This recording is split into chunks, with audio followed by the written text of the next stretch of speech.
नमस्कार। आज के इस डीप डाइव में हम सीधा खांडवा गांव की उस खौफनाक कहानी के अंदर उतरने वाले हैं जिसके बारे में हम सबने सुना है। वही शाम 7 बजे का श्राप। एक ऐसा गांव जहां सूरज ढलना सीधा सीधा मौत को बुलावा देना है। आज हम डिकोड करेंगे उन बारीक नियमों को जो इस गांव को रात के उस अंधेरे से बचाते हैं या कम से कम बचाने की कोशिश करते हैं। तो चलिए बिना किसी देरी के शुरू करते हैं। अब सबसे पहले इस लाइन पर गौर करिए। 7 बजने वाले हैं, अपने अपने घरों की तरफ बढ़ते रहें। हम सबको पता है कि खांडवा में ये कोई नॉर्मल अनाउंसमेंट नहीं है। ये लिटरली जिंदगी और मौत का अलार्म है। सोचिए, शाम ढल रही है, बड़े बड़े घंटों की आवाज पूरे गांव में गूंज रही है। ये सीधा सा सिग्नल है कि अब बाहर रहना मतलब गेम ओवर। 7 बजे का वो कर्फ्यू जिसे तोड़ना किसी भी कीमत पर बर्दाश्त नहीं किया जा सकता। तो चलिए अपने पहले भाग की तरफ बढ़ते हैं, शाम 7 बजे का खौफ। देखते हैं कि टाइमिंग का ये पूरा सिस्टम काम कैसे करता है। इस टाइमलाइन को देखिए। दोपहर के 4 बजे तक सब एकदम नॉर्मल है, लोग सुरक्षित हैं। लेकिन जैसे ही 6 बजते हैं ना, हवाई बदल जाती है। एक अजीब सी दहशत फैल जाती है। चाय की दुकानें धड़ाधड़ बंद, लोग अपने घरों की तरफ भाग रहे हैं। राणा सा जैसे किरदार बिल्कुल पैनिक मोड में आ जाते हैं। फोन घुमा घुमा कर चेक करते हैं कि सब अंदर हैं या नहीं, क्योंकि 7 बजते ही बाहर की दुनिया इंसानों के लिए बचती ही नहीं है। अब सवाल ये है कि 7 बजते ही बाहर निकलता कौन है? बाशिंदे।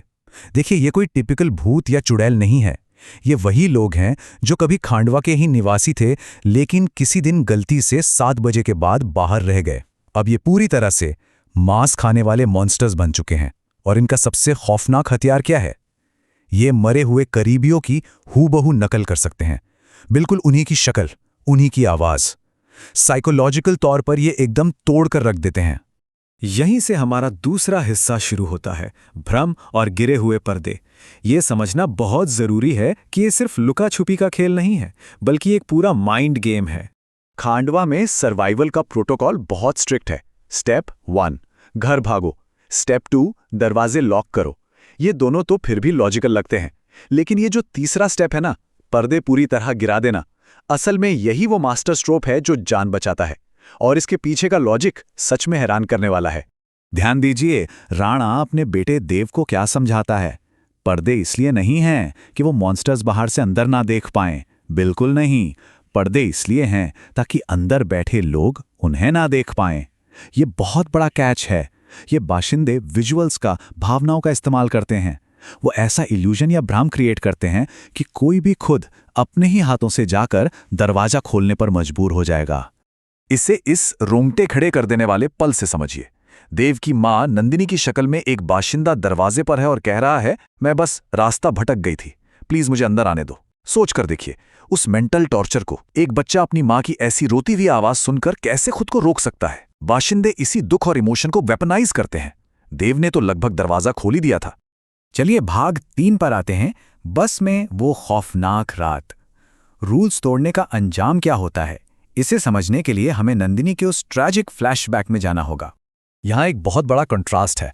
एक तरफ गांव का सुरक्षित घर है, पर्दे गिरे हैं, दरवाजे बंद हैं, एक अदृश्य बैरियर है। और दूसरी तरफ है वो लावारिस बस, जहां राणा और नंदिनी सुबह 4 बजे फंसे हुए थे। वो बस एक झूठी सेफ्टी फील करवा रही थी। वहां कोई पर्दे नहीं थे, हर तरफ खुली खिड़कियां थीं। वो लोग पूरी तरह से एक्सपोज्ड थे और चारों तरफ से बाशिंदों से घिरे हुए थे।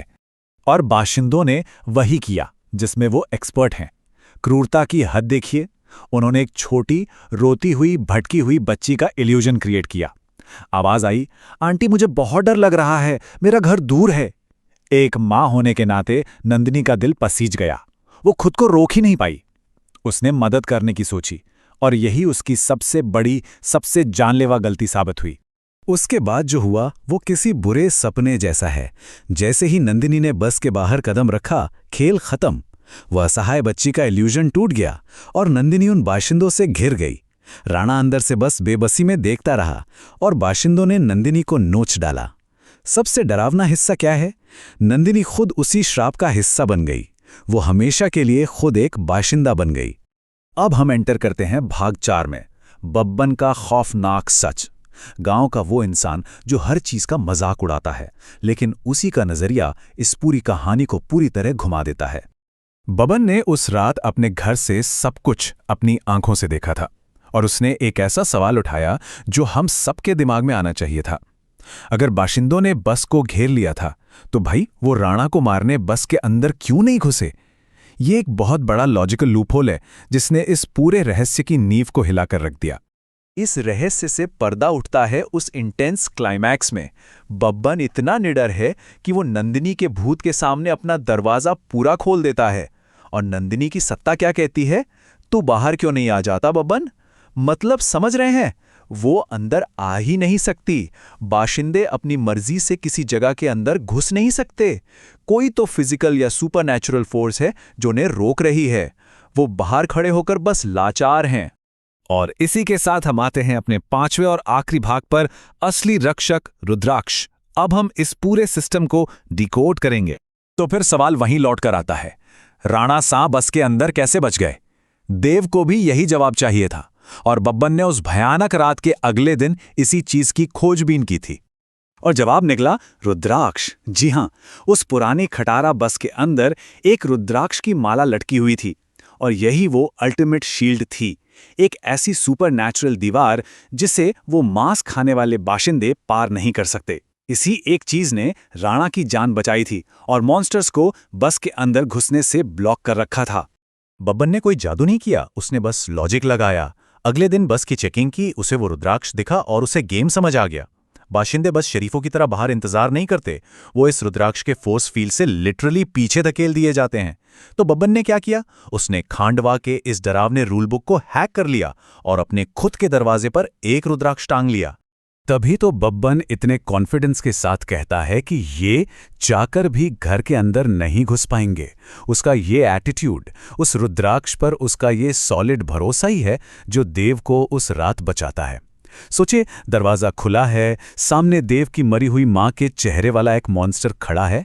फासला सिर्फ कुछ इंच का है, लेकिन उस रुद्राक्ष की वजह से वो अंदर एक कदम भी नहीं रख सकता।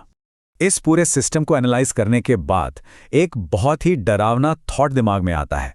गांव वाले अपने घरों में पर्दों और तालों के पीछे खुद को बहुत सेफ मानते हैं, लेकिन असल में उनकी जिंदगी एक पतले से धागे में बंधे रुद्राक्ष पर टिकी है। जरा इमेजिन करिए, कभी बहुत तेज आंधी आ जाए या किसी दिन दरवाजे को जोर से धक्का लगे और वो रुद्राक्ष टूटकर नीचे गिर जाए, तो क्या होगा? क्या एक छोटी सी मामूली सी गलती पूरे खांडवा गांव को रातों रात शमशान बना देगी? ये सवाल वाकई रातों की नींद उड़ाने के लिए काफी है। इस डीप डाइव में हमारे साथ जुड़ने के लिए बहुत बहुत शुक्रिया।